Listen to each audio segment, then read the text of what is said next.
কলিযুগ। এই যুগকে শাস্ত্রে বলা হয়েছে অন্ধকারের যুগ, বিভ্রান্তির যুগ, যেখানে মানুষ সহজেই পাপের পথে চলে যায়। কিন্তু এই কঠিন সময়েও পাপ মুক্ত থাকা অসম্ভব নয়, যদি থাকে সত্যিকারের ইচ্ছা, বিশ্বাস আর সঠিক পথের অনুসরণ। আজ আমি আপনাদেরকে একটি বাস্তবধর্মী, গভীর ও অনুপ্রেরণামূলক গল্প শোনাবো। অন্ধকারের মাঝেও আলো। পশ্চিমবঙ্গের একটা ছোট্ট শহরে থাকত অরিন্দম নামে এক যুবক। ছোটবেলা থেকেই সে ছিল খুব সৎ, শান্ত স্বভাবের এবং ভগবানের চরম ভক্ত। তার মা তাকে ছোট থেকেই শিখিয়েছিল যে যতই কঠিন সময় আসুক না কেন, কখনো অন্যায়ের পথ ধরবে না। কিন্তু বড় হওয়ার সাথে সাথে অরিন্দমের জীবন বদলাতে শুরু করলো। কলেজে উঠেই সে নতুন বন্ধুদের সংস্পর্শে এলো। প্রথমে বন্ধুরা তাকে খুব ভালোবাসতো, কিন্তু ধীরে ধীরে তাদের প্রকৃত রূপ সামনে আসতে লাগলো। তারা মিথ্যা বলা, প্রতারণা করা, নেশা করা এইসবকে স্মার্টনেস বলে মনে করত। একদিন তারা অরিন্দমকে বলল, এই যুগে সৎ হয়ে কেউ বাঁচতে পারে না, একটু চালাকি না করলে কিছুই হবে না। অরিন্দম প্রথমে অস্বীকার করেছিল, কিন্তু বারবার চাপ, একাকিত্ব আর নিজেকে প্রমাণ করার ইচ্ছা তাকে দুর্বল করে দিল। পাপের পথে প্রথম তার পদক্ষেপ হতে শুরু করলো। একদিন পরীক্ষায় তার এক বন্ধু বলল, চিট করে পাশ কর, তা না হলে ফেল করবি। অরিন্দম দ্বিধায় পড়ে গেল। তার মায়ের কথা মনে পড়ছিল, কিন্তু বন্ধুদের হাসি ঠাট্টা তাকে কষ্ট দিচ্ছিল। শেষে সে চিটই করলো। সেদিন সে পাস করেছিল, কিন্তু নিজের চোখে নিজের সম্মান হারিয়ে ফেলেছিল। সেদিন থেকেই শুরু হলো তার অধঃপতন, ধীরে ধীরে অন্ধকারে ডুবে যাওয়া। এরপর একে একে সে অনেক ভুল কাজ করতে লাগলো। মিথ্যে কথা বলা, বাবা মাকে ঠকানো, খারাপ সঙ্গ, নেশার দিকে ঝোঁকা, এই সমস্ত কাজে সে নিজেকে নিযুক্ত করলো। প্রথমে এসব করতে তার খুব খারাপ লাগতো, কিন্তু ধীরে ধীরে সে অভ্যস্ত হয়ে গেল। তার ভিতরে ভালো মানুষটা যেন ধীরে ধীরে মারা যাচ্ছিল। এরপরই সে পেল জীবনের সবচেয়ে বড় আঘাত।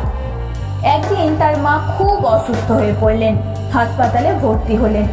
ডাক্তার বললেন অবস্থা খুব খারাপ, অনেক টাকা লাগবে। অরিন্দম তখন বুঝতে পারল তার কাছে টাকা নেই, কারণ সে নিজের জীবন নষ্ট করে ফেলেছে। সে দৌড়ে বন্ধুদের কাছে গেল, কিন্তু কেউ তাকে সাহায্য করল না। তখন সে একা হাসপাতালের করিডোরে বসে বসে কাঁদতে লাগলো। হঠাৎ তার মনে পড়ল তার মা সবসময় বলতেন, ভগবানকে ডাকলে তিনি কখনোই ফাঁকা হাতে কাউকে ফেরান না। সেদিন রাতে প্রথমবার অরিন্দম সত্যিকারের মন থেকে ভগবানের কাছে প্রার্থনা করল। সে বলল, আমি অনেক ভুল করেছি, কিন্তু আমাকে আর একটা সুযোগ দিন ভগবান। পরের দিন এক আশ্চর্য ঘটনা ঘটল। একজন পুরনো শিক্ষক, যাকে সে অনেক দিন আগে সাহায্য করেছিল, হঠাৎ হাসপাতালে এসে উপস্থিত হলেন। তিনি সব খরচের দায়িত্ব নিলেন তার মায়ের। অরিন্দম অবাক হয়ে গেল। সে বুঝতে পারল ভালো কাজ কখনোই বৃথা যায় না। এইভাবেই তার নতুন জীবনের সূচনা হলো। মায়ের সুস্থ হওয়ার পর অরিন্দম নিজের জীবন সম্পূর্ণ বদলে নেওয়ার সিদ্ধান্ত নিল। সে খারাপ সঙ্গ ছেড়ে দিল, প্রতিদিন ভগবানের নাম জপ করা শুরু করলো, সত্য কথা বলা শুরু করলো, অন্যদের সাহায্য করতে লাগলো। প্রথমে অনেক কষ্ট হচ্ছিল, পুরনো অভ্যাস তাকে বারবার যেন পিছনে টানছিল, কিন্তু সে হাল ছাড়েনি। এরপরে শুরু হলো তার জীবনের চরম পরীক্ষার মুহূর্ত। একদিন সে একটা চাকরির ইন্টারভিউ দিতে গেল। ইন্টারভিউরা তাকে বলল, যদি একটু মিথ্যা বলো তাহলে চাকরিটা পেয়ে যাবে। এটাই ছিল তার জীবনের সবচেয়ে বড় পরীক্ষা। এক মুহূর্তের জন্য সে দ্বিধায় পড়ল, কিন্তু তারপর সে দৃঢ়ভাবে বলল, আমি মিথ্যা বলবো না, যা সত্য সেটাই বলবো। সে চাকরিটা পেল না, কিন্তু সেদিন সে নিজের আত্মাকে জয় করে ফেলেছিল। তার সত্যের জয় হয়েছিল। কয়েক মাস পরে সেই একই কোম্পানি তাকে আবার ডাকলো, কারণ তারা বুঝেছিল এই ছেলেটি সত্যবাদী, আর সত্যবাদী মানুষই সবচেয়ে বিশ্বাসযোগ্য।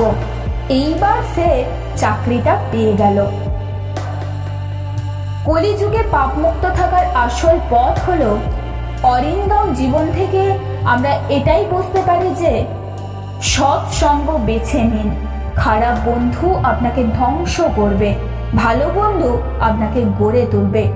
প্রতিদিন ভগবানের নাম জপ করুন, তাহলে মন শান্ত থাকবে, ভুল পথে যাওয়ার সম্ভাবনা কমবে। ছোট ছোট পাপকেও এড়িয়ে চলুন, কারণ বড় পাপ সবসময় ছোট পাপ থেকেই শুরু হয়। নিজের ভুল স্বীকার করুন। ভুল করলে লজ্জা নয়, সেটাকে ঠিক না করাই হলো আসল লজ্জা। অন্যদের সাহায্য করুন, ভালো কাজই একদিন আপনাকে রক্ষা করবে। শেষে অরিন্দমকে দেখা যায় সে একটি মন্দিরের সামনে দাঁড়িয়ে শান্ত মুখে আকাশের দিকে তাকিয়ে বলছে, এই যুগ যতই অন্ধকার হোক, যদি মন পরিষ্কার থাকে তাহলে ভগবানের আলো আপনাকে পথ দেখাবেই। পিছনে তখন সূর্যোদয় হচ্ছে, এক নতুন দিনের সূচনা। কলিযুগে পাপ থেকে বাঁচা কঠিন নয়। যদি সৎ ইচ্ছা, বিশ্বাস আর সঠিক পথ আমাদের সামনে থাকে, তাহলে এই অন্ধকার থেকে আমরা সহজেই আলোর পথে যেতে পারি।